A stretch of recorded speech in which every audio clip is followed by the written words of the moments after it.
Hey Shackers, we're here at HTC Vive's booth at CES 2017 with JB to talk about some of the new stuff that Vive has announced here at the show. I think the biggest news is that this Vive tracker you got in your hands. Can you talk about what doors you're opening for devs with this new peripheral? Yeah, for sure. So we have had a handful of announcements. Really, we're focused on trying to build a foundation for an ecosystem of accessories, right? So the hope is that these trackers are seeded to developers. We made a commitment to give out 1,000 of these to different developers around the world so that they can then start developing with them, building peripherals so that when these come to market, people have a variety of accessories that they can choose from. And I'm seeing it attached to the bottom of baseball bats, to the front of guns.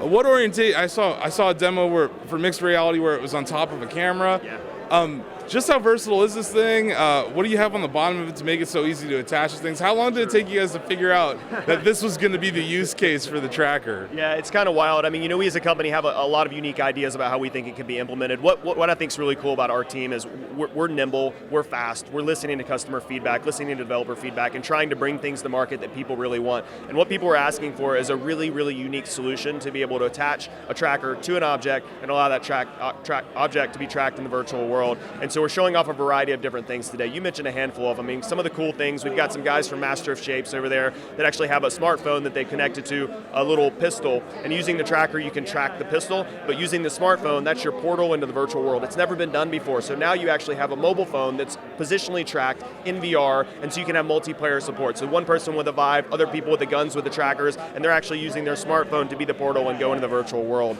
We've got a team from Dash over there. They've actually created a virtual reality camera, and so think about going on a virtual safari on this planet, and you've got the camera, and you can actually go through and use the camera to zoom in and zoom out, capture pictures, and when you get done over there, you actually have printers. So you're taking a physical object into the virtual world, you come back out with a physical object from the virtual world. Talking about listening to fan feedback or your user feedback, I tried out the new head strap. And it definitely seems to have borrowed from some of your competitors' ideas with bringing the cable to the side of the head, to fusing it. How long were you guys working on that? And I also noticed it has those new audio headphones. Yeah. Thank you for not making them in-ear, by the way. But how long were you guys working on that? How were you listening to us when you decided to do that? We're listening to you guys. We're definitely listening to really everybody. I mean, we've got, like I said, we've got a small team that's really focused on trying to get as much feedback as possible. The Deluxe audio strap definitely has some things that you'll see carried over from other products out in the market. We've been thinking about it for a really long time. We've been trying to refine it. We finally feel like it's the time to bring it to market. A couple unique things about it, like you said, integrated headphones. For a lot of people, you notice with the original kit that we sold, no headphones. We listened to feedback then, and we found out that headphones are not what people wanted. Most of the people, the early adopters, have their own headphones that they like. So rather than putting that money into putting headphones into the actual head strap itself, we decided to let people use their own. With this one, however, we have headphones on it, but they're still removable. You can take them off, but it's got a single point adjustment dial in the back. So one point, you rotate that dial, go in and out of it. Super comfortable, padded all the way around, same swivel point. So really better weight distribution, better comfort than before. And again, it's going to be an accessory that people can buy. I also noticed on the front of it, it kind of tilts when you remove it now. Correct, yeah, so the headset can tilt up, so it makes it a lot easier if you're in VR to be able to lift your headset up. But the cool thing about Vive, I mean, we've developed Vive from the ground up for room scale VR. We've been thinking about everything, so we want safety and convenience with the camera that we talked about last year on the front of the camera that you can actually see in the real world, so that if you need to lift up the headset, you can, but remember, you can double tap that button and bring the camera up and see as well.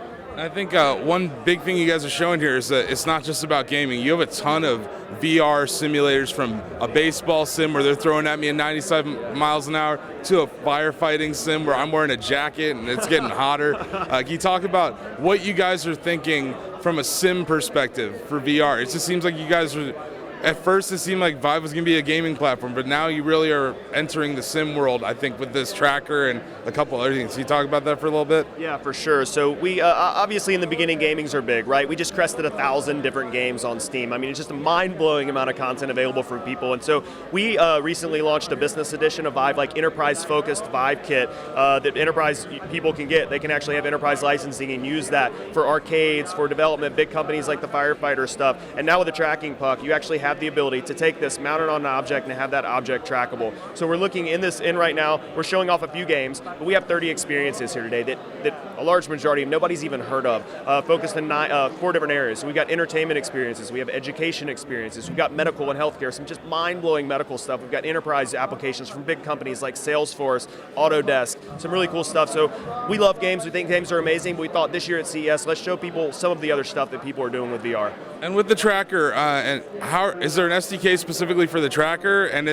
how are you going to try to grow the environment around it? Are you guys giving out free dev kits to devs, or what's going on right now? Yeah, so we pretty much committed to giving 1,000 of these out to developers really, really soon. Give them to developers the same way we did the headset in the beginning, where we've got those relationships. We know people that can do things with it. We're going to give them the tracker. We're going to have them go create some cool things, so when the time comes that you go out and you want to buy one of these, you have an ecosystem of accessories to pull from.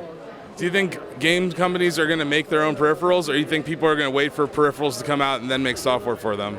Yeah, I think both ways, man. People are always excited. I'm sure there's so many people that have so many ideas they've been waiting to do, and now that they have this, they're probably just chomping at the bit to get one. They're so excited. You know, a lot of Shackers have been asking me, what HMD do you want, PSVR or Rift or Vive? And I've been really waiting to give my final result. I'm so glad I did. You guys announced so many things at this show that now, once again, I'm like, okay, I got to go back to the drawing board with this review, because you guys keep iterating on the product. I think it's really smart that instead of just trying to make Vive 2, you're like, no, let's iterate on what we got. And I think you guys are onto something here. Sure. Definitely trying to build the ecosystem again. I mean, it's all about the products, the functionality. Obviously, we know input is important, having controllers, but now with this, having peripherals, having a refined headset with better comfort, really trying to look at the best experience for the customers. And when the time comes that we put something else out there, trust me, we're going to be ready to do it.